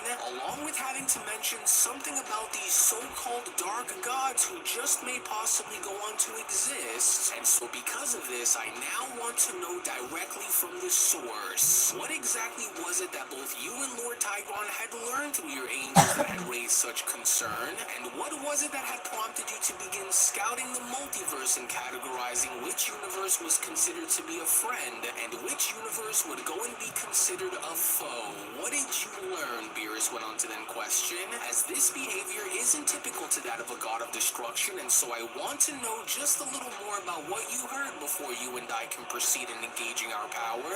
And so now why don't you go and do us both that favor and start talking about what you learned, Destroyer, with Ligor responding, "Very well then, God of Destruction, for it started during our search as Lord Tigron and I had scanned across the multiverse with our angels. Shortly soon after had encountered something very disturbing, for it began with a sudden interruption on the angelic staffs with the strange interference. As it was only through this our angels had briefly caught a glimpse, just for a moment, into something massive taking place," Ligor continues. "For what it was that we were told can only be described as a tournament having to take place, one that was far greater than anyone could have ever have seen, as it would only go as far as to remind me of the tournament of power that was shown having to take place before my time, only this one was on a much larger scale," Ligor says. "For every universe, perhaps even every reality had appeared to have been represented during this omniversal event, but what caught our attention the most wasn't just the event itself," Ligor continues, "but we also noticed strange anomalies within this unknown world, anomalies to which had only resembled some kind of gods of destruction, only these didn't seem to originate from any of the current universes that we happen to know of, which is why we wanted to go as far as to distinguish on which universes were on the side of good and which universes were on the side of darkness," with Beerus responding, "Wait, so the foreshadowing that both you and Lord Tigron had been told about just so happens to involve some kind of an interdimensional tournament that seemingly spans across multiple realities that goes far beyond our present comprehension, and with participants who also appear to resemble that of other unknown gods of destruction who originate from other worlds far beyond our own? So now I see on why the two of you are scouting each of our universes, for you both wanted to go and see on which universes can go and be trusted and which universes you needed to go and watch out for just in case an event like this were to take place, didn't you? But of course," as Vegeta went on to also quickly chime back in, "Wait a second, another tournament similar to the first tournament of power that we had competed in? So then those Veer creatures in Universe 16 were right. So that explains the timeline which I saw where I mastered my Ultra Ego form," with Goku responding, "Now hold on, did Lord Ligor also just mention there being dark gods of destruction that were shown being present at the tournament too? And they don't appear to originate from this timeline or any other known multiverse either, because if not, then where did they come from? With Beerus responding, an omniversal tournament with possible corrupted gods of destruction who are a part of it, you say? Well, now you have my attention, and while I find your discovery to be a very intriguing one, now I want to go and find out more from what you were told. To which, as Beerus was then dashing towards Ligor, was when Ligor went on to then respond, well, in order for you to go and know the rest, then let us first see on where this battle will take us both, because while I welcome the challenge in seeing where you currently stand when compared to me, heed my words, Destroyer, for this battle will not be ending in your favor, no matter how much you think that it will. And so now let us proceed. To which, as Beerus was then shown attempting to strike Ligor, with Ligor now shown dodging each and every single one of Beerus' punches, was when Goku went on to then chime back in. I don't really know about this one, you guys. What do you think here, Whis? Do you think that Lord Beerus is going to be able to pull off a victory here against Lord Ligor out there? With Whis responding, well, usually I can already tell on where a battle might go based on who and what is shown having to take place in accordance to what I already know, but, well, this battle, however, might be a little tricky, Whis continues, especially since not much is even known about these two newly appointed gods of destruction, and while I have no doubt that they are both incredibly powerful in their own unique ways, what I do believe is that in order for Lord Beerus to truly walk away from this battle with a victory, then I have no doubt that he will have to go all out and use his full power against Lord Ligor if he wishes to best him during this contest, because even while they are both currently engaged, I surely don't believe that it'll be an easy one for Lord Beerus to win either, as Ligor went on to then respond, though your eyes are very sharp and with your instincts very aware in pinpointing your openings in order to try and better your opponent, but as sharp as you may be,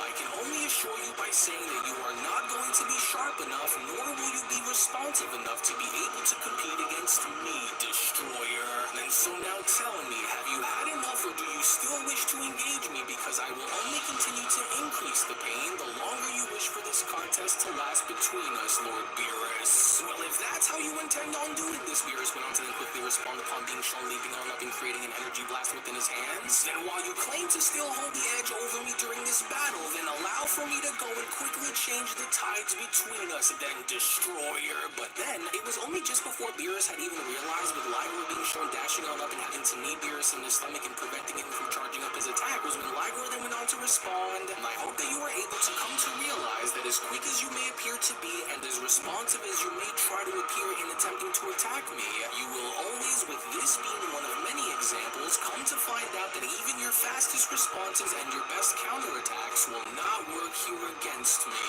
And what makes you grow so sure of yourself in this contest and already assuming that you have me all figured out, Destroyer? Beerus questions, with Ligor responding, well, simple, and one that you will soon come to find out, but while you refuse anything less than by having me show you the latter extent of what my power is truly made of, then even this I will grant you, for I want you to truly understand on why I am the way I am when compared to the rest. And so while your attempts are extreme but also expected, Ligor continues upon being shown knocking Beerus down onto the ground, and especially when given the nature of who you are by your title, you are truly an exceptional and worthy opponent, and as your fighting spirit is far more in tune with the nature of who you are at your core, but no matter how many times you stand back up and try, I am not going to let you push forward. He said, Beerus, I told you at the start of this, you come at me, and you ain't even transform. We know you beyond this now, so I'm going to need you to go ahead and step it up. But you want to play around, so we're going to play around real quick, right? Shout out to playing around a little bit. You know, Beerus is like, yeah, we going to get there. You know, I'm going to power up whenever I get ready. I'm Beerus. You see what I'm saying?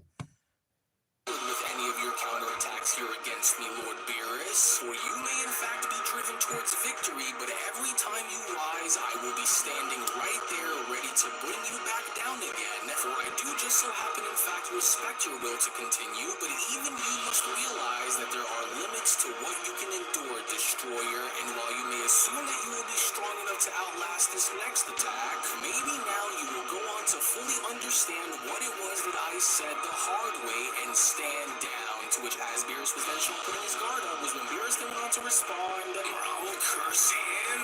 No. I will not break and I will not allow for him to best me, as I'll rather die before I let that happen. But then, it was only just then within that very moment as as all 5 of Ligor's energy blasts were then shown having to slam directly into Beerus was when Goku then went on to chime back in.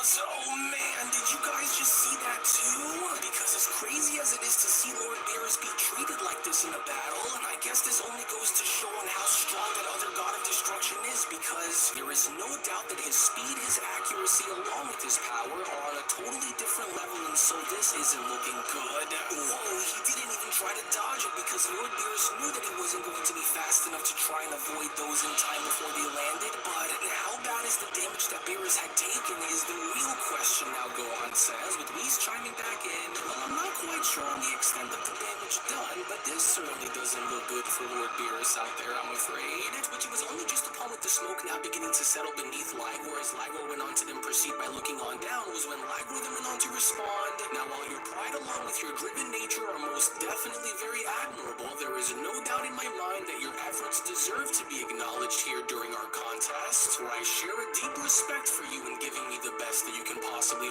offer. However, God of Destruction, you may not want to hear it, but I believe that it is time for you to stand down, for I share no true desire on hurting you any further, Ligor continues, as that is the level of respect that I share towards you as a destroyer, for there is no such shame in admitting when you've reached your limits, as even the strongest must know when it's time to concede, for this isn't about dishonor, but it's more about knowing when enough is enough, as you have already proven yourself to be far stronger than how it was when I had originally met you, and so it is for the best, Ligor proceeds, for there is no shame in giving in so that you may go and live to fight another day, God of Destruction, and so you should know this better than anyone by now, for you are indeed a noble and fearsome destroyer, and one that I would gladly stand alongside by in any battle that we find ourselves in, and so while you have proven your standing to me as being a fearless and unrelenting God of Destruction, just as your reputation had described you in being, and so while there is still the option to go and do so,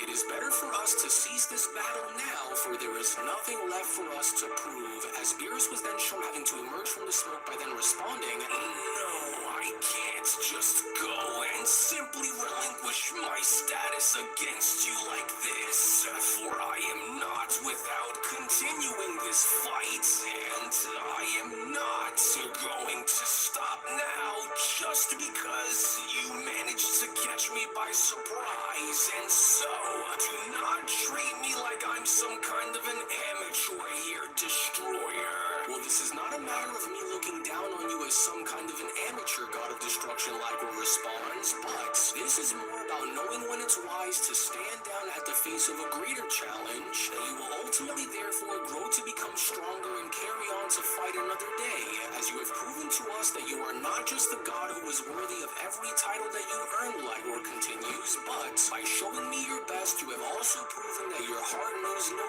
fear, and even while insisting to continue to wage battle here against me, which is why I believe that I have seen enough here today, for I am hoping that you will only continue to grow more and more powerful as time goes on, so that way you may be ready for once we need. That's far enough there, God of Destruction, Beerus went on to then stick his arm out by quickly interrupting Ligor and responding, and so now don't go and get ahead of yourself here just yet, because what I would like to know is just who exactly told you that I was finished, Beerus says, because while you may have assumed that this was going to be the truest extent of what my power is fully capable of, you can think again, because while I realize that I am no match for you the way I am at the moment, there is but one other very important detail that you should be very much aware of, Destroyer, with Ligor responding, now while I recognize your passion to want to go and still continue this contest, you are making a very grave mistake by insisting to continue, Lord Beerus. The only mistake that I've made, Beerus went on to then respond upon being shown having to stand back up, is not considering on using this power from the very moment that we started to engage, but while I also acknowledge your strength as being far greater than what I could have anticipated for it to be, I will not kneel before your power until I've shown you mine. And so for what it's worth, and while you are unlike any of the other destroyers that I faced before, I will now hereby show you on why I'm not either, with with Ligor responding, interesting. For I can sense an immediate shift within your spirit along with your power, and so whatever it was that you were hiding from me during our battle, I will hereby welcome and allow to transpire, as I am not only ready to see this for myself, but I'm eager to also engage against it. To which beerus did not go on to waste any more time, because with the gigantic ore explosion then being shown taking place was when Gohan went on to then chime back in. I knew that Lord Beerus was going to go as far as to pull this out of the bag against Lord Ligor, but I didn't expect that he would have to meet this so soon out there against him, which only goes as far as to speak volumes on how powerful that God of Destruction must be out there for him to use this. Oh, incredible, Vegeta went on to then quickly respond, but since when was Lord Beerus able to generate this much power from? And more importantly is, what exactly is he about to go and show us? With Goku responding, so this must have been what Lord Beerus had went on to discover when training against Gohan. And if this is going to be anything like we think that it's going to be, then whatever Lord Beerus is about to go out of his way to reveal out there against Lord Ligor is undoubtedly going to be his absolute strongest. And if that's the case, then I think that we're all in for a ride here, guys. Wait a second, Vini, God of Destruction. Tyron went on to then also respond. Are you sensing what I'm sensing coming from Lord Beerus out there as well? Because surely this isn't what we both assumed for this to actually be now, could it? For if this is true, then that would mean that he would be the first among the original destroyers to actually wield such a power, and so can it really be true?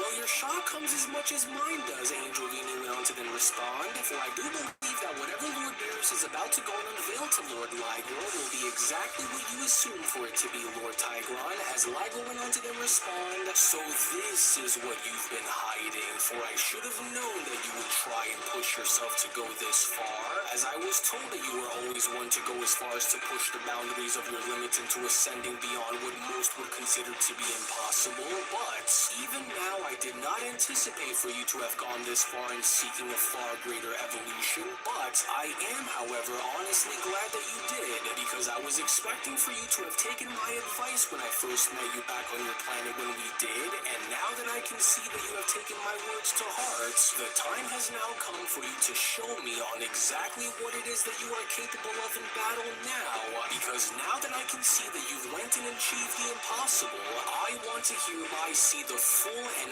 unrestricted depths of what your full power is truly made of, Ligor continues, and especially now that you will be fighting me while at the absolute peak of your true and ultimate power, Lord Beerus, and so because of that, I await to see on what you are capable of in battle, to which as Beerus' transformation was now shown being complete, it was only within that very moment where Beerus had gone as far as to now unveil his ultimate ultra form for the first time against Ligor, as Beerus went on to then respond, now that's much better, for I knew that from the very beginning, once I started to fight you, that conventional tactics really wouldn't work very well here against someone like you, for your combat prowess and your hypersensitive movement awareness is, dare I even say, far more effective than my own, but since you are far stronger than I originally had assumed for you to be, it was only right for me to have gone as far as to go all out here against you, since I now know that this will be what it'll take for me to ensure my victory against you here, God of Destruction. For what you are seeing take place before you is a level of power that even the gods themselves struggle to comprehend, Beerus continues, let alone even going as far as to try to attain themselves, for this ultra form is an amalgamated power that combines both the nature of my godhood along with the principles of ultra instinct in giving birth to a new and far more mightier fighting form than ever before. And while you are with the exception of Gohan the second to have now come face to face with such a power as this one, I will now go as far as to assure you here and now that although you may have bested me from within the moment, there will be no amount of force that you will be able to dish out that will prevent the annihilation that you have coming, God of Destruction. And since I now know that this was what you wanted to go and see from me, allow for me to go and now show you the very power in which went on to cripple Lord Reno during our rematch, along with going as far as to show you a power which even for a god as mighty as yourself will not be strong enough to go and handle on their own, as it was only right then and there now during that moment where the Beyond Dragon Ball Super story of the resurrected fallen gods of destruction, the legendary gods Of course, Lord Beerus had to flex and talk his shit. But look at him. Go ahead and get your screenshots. Go ahead and get you a new picture. Yeah, we got Lord Beerus in there. Hold on, let me get one too.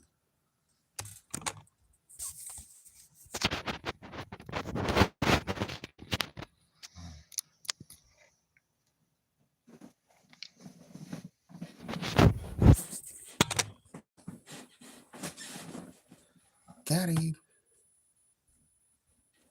Saga chapter number 6 comes to a close.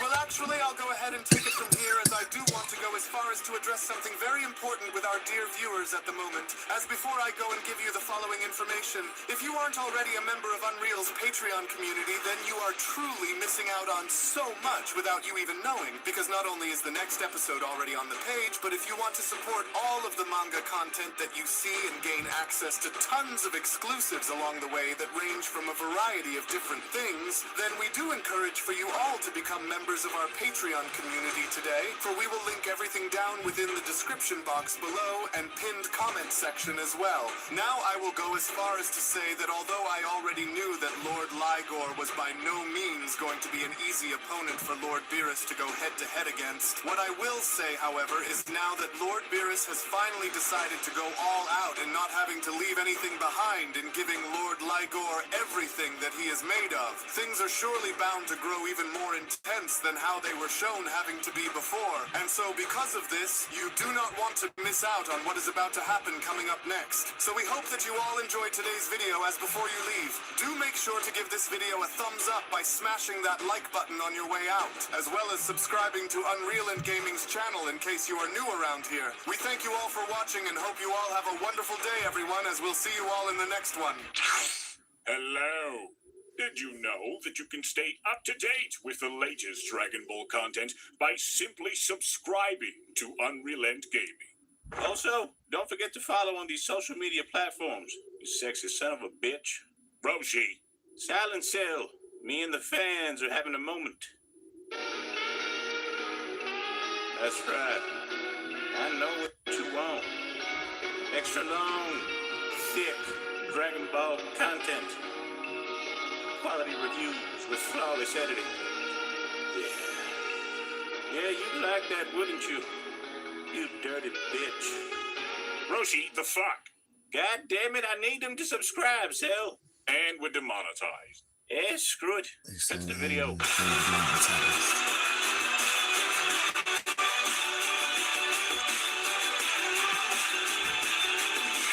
Super Saturday, boy. Some fun good videos. Yeah, make sure y'all hit that thumbs up so y'all get these back.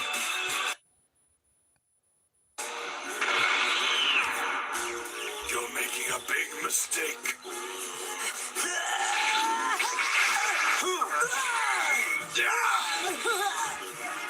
Where do you think you're going?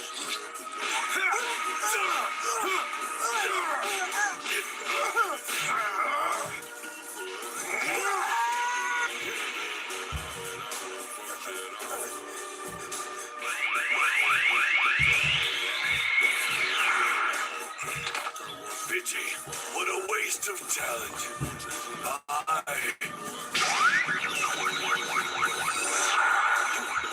Not today, back off. Have it your way. A tough guy like you should be able to face the truth. Are you okay? He has technically murdered Eddie and each of the others he thought were the one after he had sold them on the Oracle's fairy tale. This puts Morpheus in the role of a blind fanatical leader, and Cypher is the only rational person on the ship.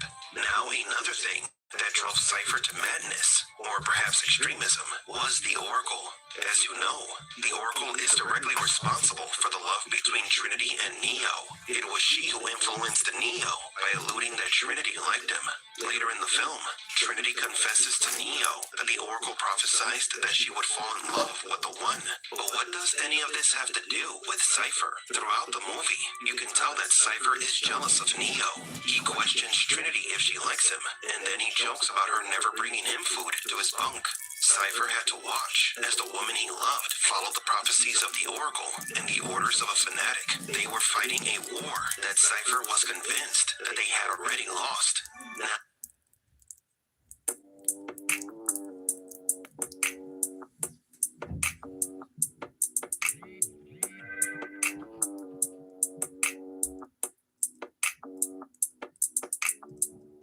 remember me when you're far away. I'll always have a place for you to stay.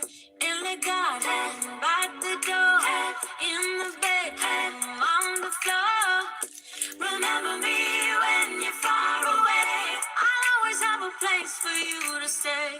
In the middle of the night, I'm gonna be there till the morning light.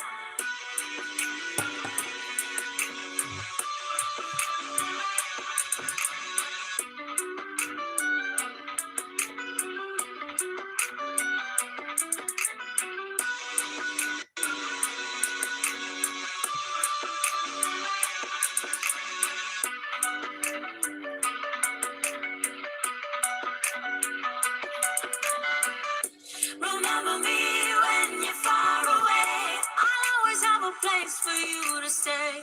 In the garden, by the door, in the bedroom, on the floor. Remember me when you're far away. I'll always have a place for you to stay. In the middle of the night, I'm gonna be there till the morning light.